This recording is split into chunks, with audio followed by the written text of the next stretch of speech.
করছি সেইগুলো দেখো। এটা হচ্ছে যদি কোনো সংখ্যার 60% সংখ্যাটি 20% অপেক্ষা 120 বেশি, এইটা দিয়েছে 120 বেশি হয় তবে সংখ্যাটি 28% সংখ্যাটি 33% অপেক্ষা কত কম। এটা হচ্ছে আমাদের অঙ্ক। তো কিভাবে অ্যাপ্রোচ করবো এটা একটু দেখো। এই অঙ্কটা মানে তোমার পরীক্ষায় মানে পিএসসি তে এসছে এরকম টাইপের অঙ্ক। হ্যাঁ, কি বলছে যে কোনো সংখ্যার 60% সংখ্যাটি 20% অপেক্ষা কম, মানে আমি সংখ্যাটাকে যদি এক্স ধরি সেই সংখ্যাটা 60% মানে 60x, বা ধরো 60x ধরলাম, মানে সংখ্যাটাকে আমি 100x যদি ধরি তাহলে একটা সংখ্যা হচ্ছে 60x আর ওই সংখ্যাটার আরেকটা হচ্ছে 20x। 100x সংখ্যাটা একটা সংখ্যা 60x একটা সংখ্যা 20x, কারণ কোনো সংখ্যা 60% সংখ্যাটির 20% অপেক্ষা 20 বেশি। সংখ্যাটি 20% অপেক্ষা 20 বেশি মানে কি 60x মাইনাস 20x সমান 120। এটা তাহলে x সমান কত 3 পেয়ে গেলাম আমরা, x সমান 3, তাহলে 300 পেলাম হিসাব মতো সংখ্যাটা। ঠিক আছে, এবারে বলছে তবে সংখ্যাটি 28% সংখ্যাটি 33% অপেক্ষা কত কম। সংখ্যাটি 20% বলেছে আমাদের, সংখ্যাটি 33% অপেক্ষা কত কম। তাহলে x সমান 3 আমরা পেয়ে গেছি, তাই তো। এবার দেখো যদি আমরা 33% কে আমরা বলি তাহলে কি বলবো 103%, 103% অপেক্ষা কত কম, তাহলে এটা 28%, এটা নিলাম। তাহলে হিসাব করলে কত আসছে 3, এদিকে 100 মাইনাস 28 ইন্টু 3 কত হচ্ছে 84, তাহলে 16.3%। এবার x সমান তো 3 বেরিয়েছে, তাহলে 16.3% কত কম বেরোলো এটা। তাহলে এবার আমাকে কি বলেছে সংখ্যাটি অপেক্ষা কত কম, তাহলে x সমান আমার বেরিয়েছে হচ্ছে 3, তাহলে 16.3% ইন্টু 3 করে দিলেই আমার বেরিয়ে যাবে অ্যান্সারটা, মানে 16.3% ইন্টু 3, সেটাই ইন্টু 3 সমান 16%, তাই তো। এবার হ্যাঁ এবার প্রশ্নটা হচ্ছে আমি যদি x ধরতাম, এখানে যদি আমি x ধরতাম তাহলেও করতে পারতাম। তাহলেও দেখো আমি যদি x ই ধরি, ঠিক আছে, আমি যদি মনে করতাম 100 না ধরে x ধরবো, তাহলে 60 বাই সংখ্যাটা 60% মানে 60 by x minus 60 by x করতাম, মানে 60 বাই তোমাকে 100 নিতে হতো, এটা x মাইনাস 20 বাই x এরকম নিয়ে সমান 1200 করতে হতো, আলটিমেটলি ঘুরে ফিরে তোমার সেই x এর ভ্যালু 3ই আসতো। তাই জন্য আমরা এখানে 100 নিই বা যাইনি সেটা বড় কথা না। তো 16.3% বেরোলো এদের ইয়েটা অপেক্ষা কত কম, তাহলে 16/3 আমার বিয়োগটা বেরোলো x, এটা হচ্ছে এত বিয়োগটা, তাহলে এত পার্সেন্টেজ যদি হিসাব করতে তাহলে 3 দিয়ে যেটা x এর ভ্যালু সেটা গুণ করে দিতে হবে, সংখ্যাটির অপেক্ষা কত কম 3 দিয়ে গুণ করে দিলাম, এটাই আর কিছু না। x এর অর্ধেকের 25% এর মান y এর অর্ধেকের 1/4, তাহলে x এর 25% মানে x/4, x/4। আচ্ছা x এর অর্ধেকের 25% মানে x/2 এর 25%, এরকম এর মান y এর 1/4 y এর 1/4 এর 30% মানের 2.5 গুণ, এই অবধি লিখলাম। এখান থেকে x/y আমরা বের করতে পারবো, তাহলে x/y এদিকে করে নিই, এদিকে পার্সেন্ট পার্সেন্ট কেটে যাবে, তাহলে কত আসছে 2.5 ওপরে থাকলো, 30 ওপরে থাকলো, 25 নিচে এলো, আর এখানে নিচে 2 4 কেটে নিলাম আমরা, এটাই হলো। আচ্ছা, আর ওপরে নিচে ওপরে 2.5 নিচে 25 ওপরে 30 আর এখানে হচ্ছে 2। এবার এটা হিসাব করে দেখো কত আসছে, এখানে 10 তুলে দাও, তাহলে 30 এর 20 মানে হচ্ছে 3 এর 2, বোঝা গেছে। হ্যাঁ x বাই y সমান 3 এর 2। এবার বলেছে কি যে y এর তুলনায় কত পার্সেন্ট বেশি, y এর তুলনায়, তাহলে y এর মান কত বেশি 2, x এর মান কত পেয়েছি 3, তাহলে y এর তুলনায় মানে কত, y কে নিচে রাখতে হবে, আর তুলনায় বলেছে মানে অপেক্ষায়, এর তুলনায় কত বেশি বা কম, তাহলে x এর মান বেরিয়েছে 3 y এর মান বেরিয়েছে 2, তাহলে 3 মাইনাস 2 কার রেসপেক্টে y এর রেসপেক্টে ইন্টু 100 সমান হচ্ছে 50%, বোঝা গেছে। হ্যাঁ বুঝেছি। আচ্ছা a b এর তুলনায় 20% বেশি, b c এর তুলনায় 25% বেশি, আর সি ডি এর তুলনায় 60% কম এবং ডি ই এর তুলনায় 20% বেশি। এই তথ্যের উপর ভিত্তি করে নিম্নের কোনটি সত্য উল্লেখ করো। চেষ্টা করে দেখো অঙ্কটা। এখানে অঙ্কগুলো যখন থাকবে এ বি এর তুলনায় 20% বেশি, বি সি এর তুলনায় 25% বেশি, সি ডি এর তুলনায় 60% কম এবং ডি ই এর তুলনায় 25% বেশি, 20% বেশি। তোমাকে অঙ্কটা শেষ থেকে শুরু করতে হয় এই ধরনের পরপর যখন লিখে দেবে, মানে ওইভাবে তুমি করতে গেলে করতে পারবে না। এ বি সি ডি আর ই দিয়েছে, 5টা দিয়েছে, তাহলে লাস্ট থেকে শুরু করতে হয়। দেখো ডি ই এর তুলনায় 20% বেশি, তাহলে আমি ই কে প্রথমে 100 ধরি, তাহলে কার তুলনায় 20% বেশি? ডি ই এর তুলনায়। তাহলে ডি সমান কত? 20% বেশি মানে হচ্ছে 120, মানে প্লাস 20% মানে 120। আচ্ছা, তারপর কি বলেছে? সি ডি এর তুলনায় 60% কম, সি ডি এর তুলনায় 60% কম মানে -60। তাহলে 120 1 - 60/100, এটা বার করতে হবে, এটা বার করতে হবে। তাহলে কত আসছে হিসাব করো, 120 - 40, 120 ইন্টু 40/100 মানে হচ্ছে 48। তাহলে সি হলো 48, পেলাম আমরা। তারপর বলেছে যে বি সি এর তুলনায় 25% বেশি, মানে 48-এর 25%, মানে 48 তার সঙ্গে 25% অ্যাড করার পর বা অ্যাড করলে যেটা হয় সেটা, মানে 48-এর 25% মানে কত? এবার 48 এর 25% মানে এটা, কিন্তু 48-এর 25% বেশি এই শব্দটার মানে হচ্ছে 48 ইন্টু 1 + 25/100, এইটা মানে 4 25 100 5-এর 4 60, এটা। আচ্ছা, তারপর কি বলেছে? এ বি এর তুলনায় 20% বেশি, এ বি এর তুলনায় 20% বেশি। এ কত 20% বেশি কার তুলনায়? বি এর তুলনায়। তাহলে বি কত? 60, আর 20% বেশি মানে কত? 120/100, এটা কাটো, মানে 72। তাহলে সব কটা ভ্যালুই আমি কিন্তু এখান থেকে পেয়ে গেলাম, ঠিক আছে? ইচ অ্যান্ড এভরি ভ্যালু এখান থেকে আমি পেয়ে গেলাম। এবারে কি বলেছে? আচ্ছা, এখানে অপশনগুলো দেওয়া হয়নি, অপশনগুলো দিতে হবে। আমি অপশনগুলো একটু দিয়ে দিই অঙ্কটাতে। নিচের কোন তথ্যটি সত্যটি উল্লেখ করে? অপশনগুলো দেখো। আমরা এবিসিডির ভ্যালুগুলো এখান থেকে বের করে নিয়েছি। এর ভ্যালু বেরিয়ে গেল 72, বি এর ভ্যালু 60, সি এর ভ্যালু 48, ডি এর ভ্যালু 120, আর ই তো আমি 100 ধরেছি। এবার কাজ হচ্ছে অপশনগুলো থেকে দেখে নেওয়া কোনটা সঠিক। তো আমি প্রথমে অপশন সিটা নিয়ে দেখি কি আছে, বাকিগুলো তুমি দেখবে চেক করে করে। আমি অপশন সিটা করছি। অপশন সিটা দেখো কি বলছে। এ ডি এর তুলনায় 40% কম। এ কত? 72, ডি কত? 48, এর তুলনায় 40% কম বলেছে, তাই তো? তাহলে এ মাইনাস ডি করো, তাহলে কত আসছে? এ মাইনাস ডি তুলনায় বলেছে মানে রেসপেক্টে, এ মাইনাস ডি মানে কত? আচ্ছা, এটা 72, এটা 48, তাই তো? আচ্ছা, এ কত বেরিয়েছে বলো তো আমাদের? এ 72। দাঁড়াও, এ ডি এর তুলনায় বলেছে। আচ্ছা, ডি কত? ডি তো হচ্ছে 120। আচ্ছা, 120। 20, হ্যাঁ, ডি হচ্ছে 120, ঠিক আছে। ডি হচ্ছে 120। তো এ ডি এর তুলনায় বলেছে, তাহলে আমার কত কম? তাহলে কত আসছে দেখো, 72। আমি যদি এইভাবে লিখি 72 - 120, যাই হোক নেগেটিভ আসুক পজিটিভ আসুক সেটা পরে দেখছি আমরা। সেটা আসছে হচ্ছে কত? 48, 48। 48। কার তুলনায় বলেছে? কার তুলনায় বলেছে বলো? ডি এর ডি এর তুলনায়। তুলনায়। ডি তার মানে কত? মানে 120 ইন্টু 100, এটা করলে কত আসবে? 40। তাহলে -40% এলো।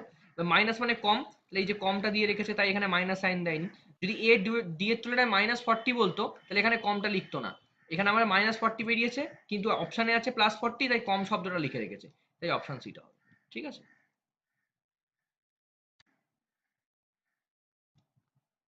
বেশ।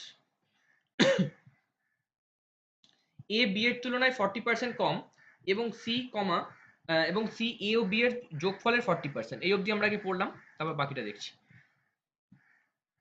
এ বি এর তুলনায় 40% কম, তাহলে আমি এ আর বি লিখছি।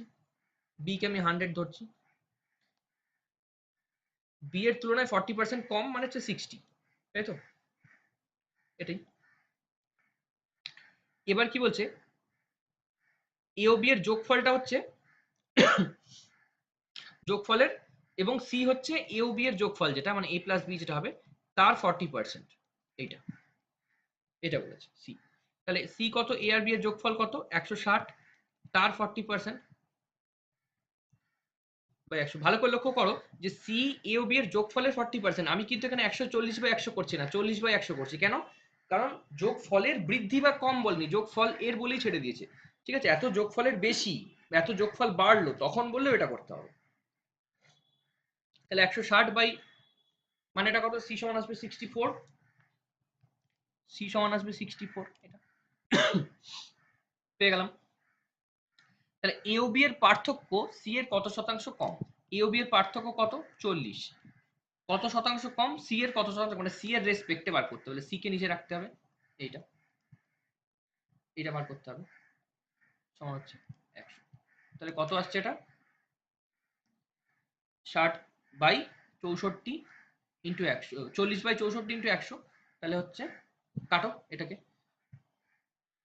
8 5 এ 40, 8 8 এ 64, তাহলে 500/8, 500/8 মানে হচ্ছে 8 7 এ 56, তাহলে 8 6 48, 48 2, আচ্ছা আচ্ছা 2, কত আসছে বলো? 8 6 48 ইন্টু 2 50, তাহলে 8 2 16, 4 পয়েন্ট দিয়ে 0 8 62.5, এটা ঠিক আছে। বেশ, পরেরটা দেখো, যদি কোনো সংখ্যার 60% অপর সংখ্যা থেকে বিয়োগ করা হয়, তবে অপর সংখ্যাটির মান কমে হয় 52%, প্রথম ও দ্বিতীয় সংখ্যার অনুপাত নির্ণয় করো। ঠিক আছে, বাড়িতে একবার করে দেখো এটা।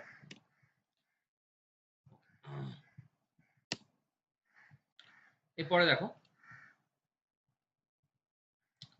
এরপরে যেটা বলছে সেটা যে দুটি সংখ্যার অনুপাত 5:4, যদি প্রথম সংখ্যার 40% এর মান 12 হয়, দ্বিতীয় সংখ্যার 50% এর মান কত? এটাও খুব ইজি, আমি অপশনগুলো দিয়ে দিচ্ছি, তাহলে বাড়িতে করতে সুবিধা হবে। দ্বিতীয় সংখ্যার 50% এর মান 12, 14, 16 আর 8। এটাও বাড়িতে পারবে, সহজ অঙ্ক।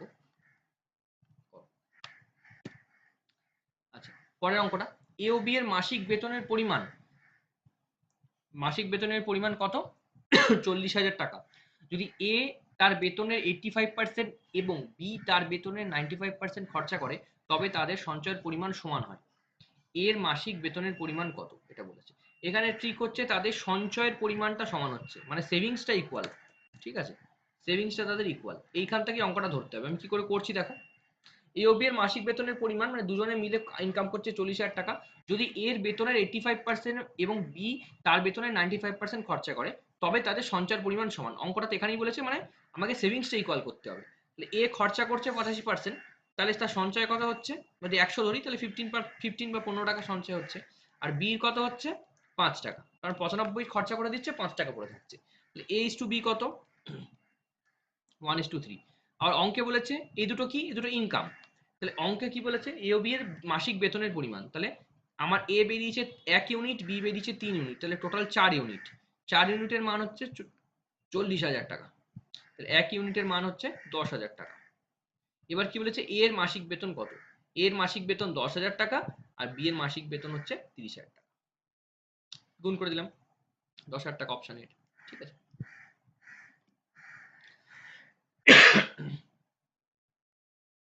আচ্ছা, মুকেশের কাছে সোহমের তুলনায় দ্বিগুণ টাকা আছে। সোহমের কাছে পঙ্কজের তুলনায় 50% বেশি টাকা আছে। যদি তিনজনের কাছে 110 টাকা থাকে, তিনজনের কাছে গড়ে, এটা গড়ে হবে, গড়ে 110 টাকা থাকে, তবে মুকেশের কাছে কত টাকা আছে? ঠিক আছে, এইটা দিয়েছে। তো এটা আমি একটা অঙ্ক এ ইস টু বি, বি এর থেকে এত বেশি, সি এর থেকে এত বেশি করে একটা অঙ্ক দেখালাম, তুমি সেভাবে অঙ্কটা চেষ্টা করে দেখো। তাহলে পঙ্কজ, এখানে আমরা লিখবো সুরেশ, এখানে লিখবো মুকেশ। পঙ্কজ হচ্ছে 100 টাকা ধরলাম, সুরেশ ওর থেকে কত পাচ্ছে বেশি? 50% বেশি, মানে 150 পাচ্ছে। আর মুকেশ পাচ্ছে ওর দুগুণ, মানে 300। তিনজনের যোগফল হচ্ছে 550। এবার আমরা জানি অঙ্কে বলেছে গড়, তাহলে অ্যাভারেজ এভিজি সমান হচ্ছে সাম বাই নাম্বার, মানে সাম মানে যোগফল, যোগ বাই নাম্বার। তাহলে অ্যাভারেজ হচ্ছে 110। কজন ব্যক্তি আছে? তিনজন, মুকেশ, সোহম আর পঙ্কজ। নাম্বারের সংখ্যা হচ্ছে 3, আবার গড় বলেছে 110, তাহলে সামটা বের করে নিতে পারবো 330।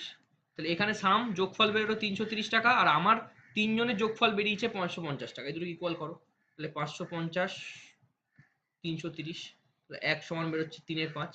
মুকেশের টাকা বের করতে দিয়েছে, তাহলে মুকেশকে 300 দিয়ে গুণ করে দেবো, তাহলে কত? 180। এটা কোনো অফিসে পুরুষ কর্মচারীর গড় বেতন 5200 টাকা। আচ্ছা, ম্যান হচ্ছে কত আর উমেন কত বের করতে হবে? আচ্ছা, ম্যান হচ্ছে 5200 টাকা, মহিলা কর্মচারীর গড় বেতন 4200 টাকা। তাহলে ম্যান হচ্ছে 5200, এটা একটু অন্যভাবে করছি, ভালো করে দেখো। এটা হচ্ছে 4200 টাকা। যদি সমস্ত কর্মচারীর গড় বেতন 5000 টাকা হয়, তবে অফিসে মহিলা কর্মচারীর সংখ্যা কত? সমস্ত কর্মচারীর গড় বেতন বলেছে, তাহলে 5000। এইটা তাহলে এখানে সমস্ত কর্মচারী মানে কি? এইটা 5000, ঠিক আছে। এইটার বলে দিয়েছে গড় বেতন এটা। এবং আমরা যে অ্যাপ্রোচটা অ্যাপ্লাই করছি সেটাকে আমরা বলি হচ্ছে মিক্সচার বা অ্যালিগেশন মিক্সচার মেথড। করে থাকবে এটা আগে অলরেডি, অ্যালিগেশন মিক্সচার। এইটা যখন একটা পুরুষ বলে দিচ্ছে, একটা নারী বলে দিচ্ছে, বা তেল বলে দিচ্ছে, এখানে আটা বলে দিচ্ছে, তেল আর আটার গড় বলে দিচ্ছে, তখন এইভাবে বার করবে। বিয়োগ করার সময় যেন নেগেটিভ উত্তর এখানে না আসে, এটা মাথায় রাখতে হবে। তাহলে 5000 থেকে 200, আর এখানে এটা বাদ দিলে কত থাকছে? 200। উমেন 200, আর মেন থেকে এটা বাদ দিলাম 5000, তাহলে পেলাম হচ্ছে উমেন। আর উমেন থেকে এটা বাদ দিলাম কত, তাহলে কত আসছে? 4। 5000 থেকে 4200 বাদ দাও, কত আসছে? 300, 800, 800, 800। 800। কিন্তু বাদ দেওয়ার সময় নেগেটিভ লিখতে পারবেন, এখানে 4200 মাইনাস 5000 না, সবসময় লিখলে পজিটিভই লিখতে হবে, ঠিক আছে। তাহলে অ্যান্সার এখানে কত আসছে? 4:1, তাই তো? তাহলে মেন হচ্ছে 4, ওমেন হচ্ছে 1, এটা আমার বলেছে। তাহলে বলেছে অফিসে মহিলা কর্মচারীর সংখ্যা কত? টোটাল কর্মচারীর সংখ্যা কত? 5। টোটাল কর্মচারী 5, তাই তো? আর মহিলা আছে একজন, মানে রেশিওতে। তাহলে একজন 5 জনের রেসপেক্টে, তাহলে টোটাল কর্মচারীর সংখ্যা গুণ করো, তাহলে হচ্ছে 20%। বোঝা গেছে? হ্যাঁ, বুঝেছি। এইটা ঠিক আছে। এর বেতন প্রথমে 50% কমে তারপর 50% বাড়ে, মোটের ওপর তার গড় বেতন কত শতাংশ কমলো?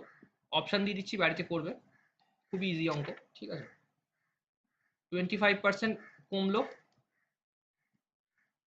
আচ্ছা, 25%, আচ্ছা 50% কমলো, 35% কমলো, আর অপশন ডি হচ্ছে 20% কমলো। বাড়িতে থাকবে, এটা হোমওয়ার্ক, এই যে খুব ইজি, এটা করতে পারবে, ঠিক আছে। মিস্টার এক্স এর মাসিক বেতন 5% বৃদ্ধি পায়, ফলে তার বাৎসরিক বেতনের পরিমাণ হয় 15120 টাকা। প্রথমে তার মাসিক বেতনের পরিমাণ কত ছিল? 5% বেড়ে এটা হলো, মাসিক বেতন এক্স ধরে নাও, বেড়ে এটা হলো, তাহলে সেখান থেকে এক্স এর মানটা বার করে নিতে পারবে। এবার মিস্টার এক্স এর মাসিক বেতন 5% বৃদ্ধি পাচ্ছে, ফলে তার বাৎসরিক বেতন এর পরিমাণ এত হলো।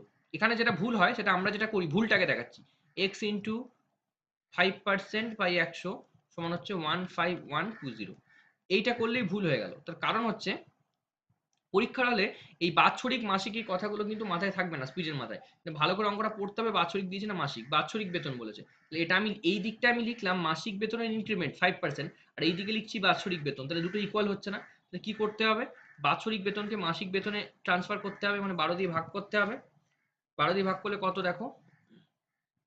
12 12, 12 দুগুণে 24, 6 12 72, 60, 1260। তাহলে মাসিক বেতন 1260, এইটা হবে এইখানটায়।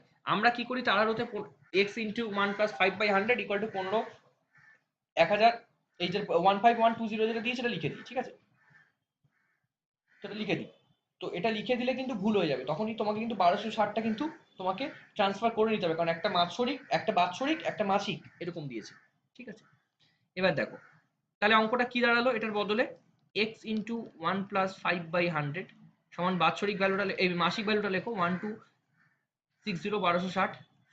তাহলে কত আসছে? 1260 ইন্টু 100 ডিভাইডেড বাই 105। এবার এটা কত দিয়ে কাটবে? নাম্বার সিস্টেমে শিখিয়েছি, শেষ ডিজিট দেখো, 4 15 60 কেটে যাবে, আর 7 15 105 আরামসে 15 দিয়ে কাটবে।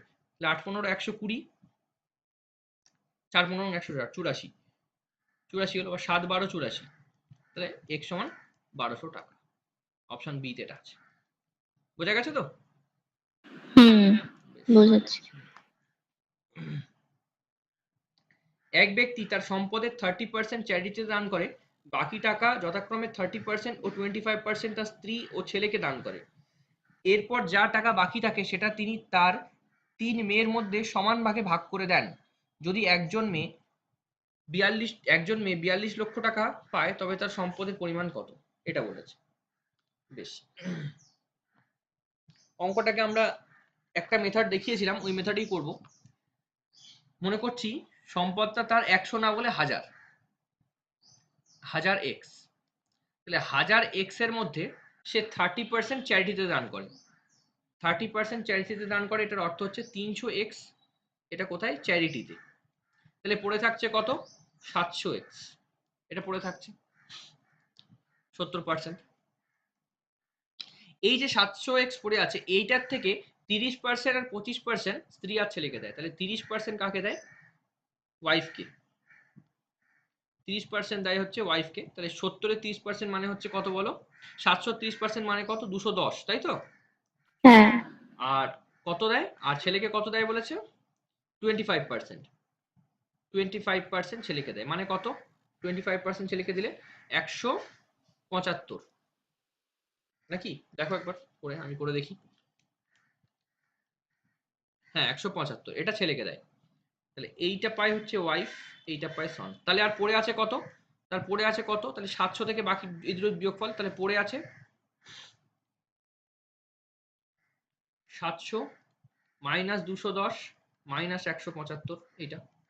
তাহলে 700 থেকে যদি বাদ দাও, এটা কত পড়ে থাকবে?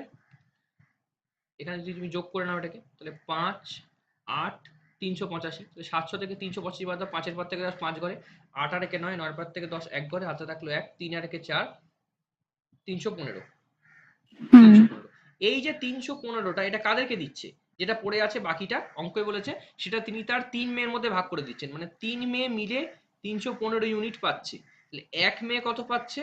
315/3 মানে হচ্ছে 105।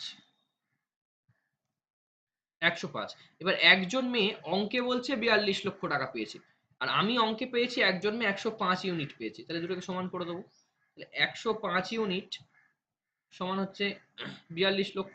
42-এর পর কতগুলো শূন্য বলো? 1 2 3 5টা। 4 5টা শূন্য। 1 ইউনিট সমান কত? 42-এর পর ভাগ দিয়ে দাও, 1 2 3 4 5 ডিভাইডেড বাই 105। এবার তুমি কাটাকাটি করবে, ইজিলি পেয়ে যাবে একদম। এটা 105 দিয়ে ডিরেক্ট কেটে যাবে, ঠিক আছে? সেটা হচ্ছে যে 1 2 3 4 5 এটা। আর তুমি অঙ্কে ধরেছো কত? 1000। তাহলে এটাকে 1000 দিয়ে গুণ করলেই হয়ে যাবে। 1000 দিয়ে তুমি যদি গুণ করো, তাহলে এটা আসবে হচ্ছে 400 লক্ষ। 400 লক্ষ টাকা লোকটার সম্পত্তি ছিল, ঠিক আছে? এটা বোঝা গেছে তো? হ্যাঁ। বেশ।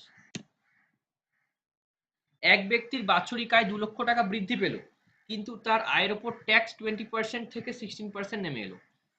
মানে কি? একটা ব্যক্তি যার ইনকাম ছিল ধরো একটা টাকা, সেটা 2 লক্ষ টাকা বৃদ্ধি পেল। 2 লক্ষ টাকা বৃদ্ধি পেতে এতটা টাকা হলো, কিন্তু ট্যাক্সটা আবার 25% থেকে 16% নেমে এলো। সে আগেও যে টাকা ট্যাক্স দিত, এখনো সে টাকাই ট্যাক্স দেয়। তাহলে বর্ধিত বেতনের পরিমাণ কত? এটা জিজ্ঞেস করেছে। কি করে করব? এই টাইপটা দেখো, এটা কি করে করব? দেখো, এক ব্যক্তির বাৎসরিক আয় 2 লক্ষ টাকা, আমার সেদিকে এখন ভাবার দরকার নেই, কারণ যদি সমীকরণ ইকুয়াল করতে হয় আমাকে এখান থেকেই করতে হবে। আমি চলে আসি পার্সেন্টেজে বলছে। আচ্ছা, 20% থেকে 16% হলো ট্যাক্স। 20% ছিল মানে 1-এর 5। 5 যদি ইনকাম হয়, ট্যাক্স দিতে হচ্ছে 1 টাকা। আবার 16% যখন হলো, মানে হচ্ছে 4-এর 5। ইনকাম যদি 5 টাকা হয়, ট্যাক্স দিত 4 টাকা। তো অঙ্কে কি বলছে? সে আগেও যে টাকা ট্যাক্স দিত, এখনো সে টাকা ট্যাক্স দেয়। মানে এখন আমার পার্সেন্টেজ অনুযায়ী দেখা যাচ্ছে 1 টাকা ট্যাক্স দিত আর 4 টাকা ট্যাক্স দিচ্ছে।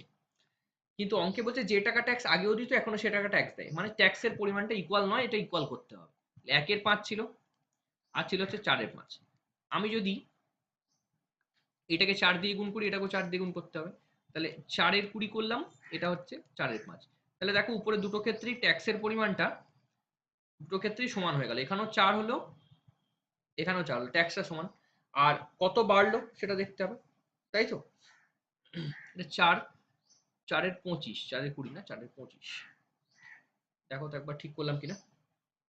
1-এর 5, হ্যাঁ 1-এর 5, এটা 4, তাহলে 4-এর 20 আর 4-এর 25 হবে। 1 মিনিট, 16% মানে 4-এর 25, তাহলে এটা হচ্ছে 4-এর 25 আর 4-এর 20।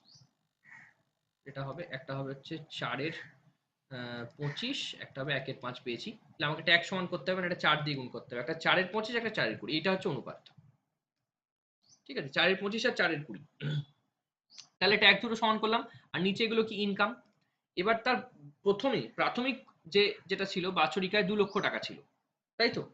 তাহলে বর্ধিত আয়টা বার করতে দিয়েছে, বেড়েছে কত? 5, 5, তাই তো? বেড়েছে 5। বা তুমি এখান থেকে লিখতে পারো তার প্রাথমিক আয়টা 5 ছিল, 5 সমান হচ্ছে 2 লক্ষ টাকা, 2 লক্ষ। আর তাহলে 1 সমান কত? আর বর্ধিত কত? 5। ঠিক আছে। আচ্ছা বর্ধিত হয়েছে কত? 25। আচ্ছা বর্ধিত হয়েছে কত? 25। 25 সমান হচ্ছে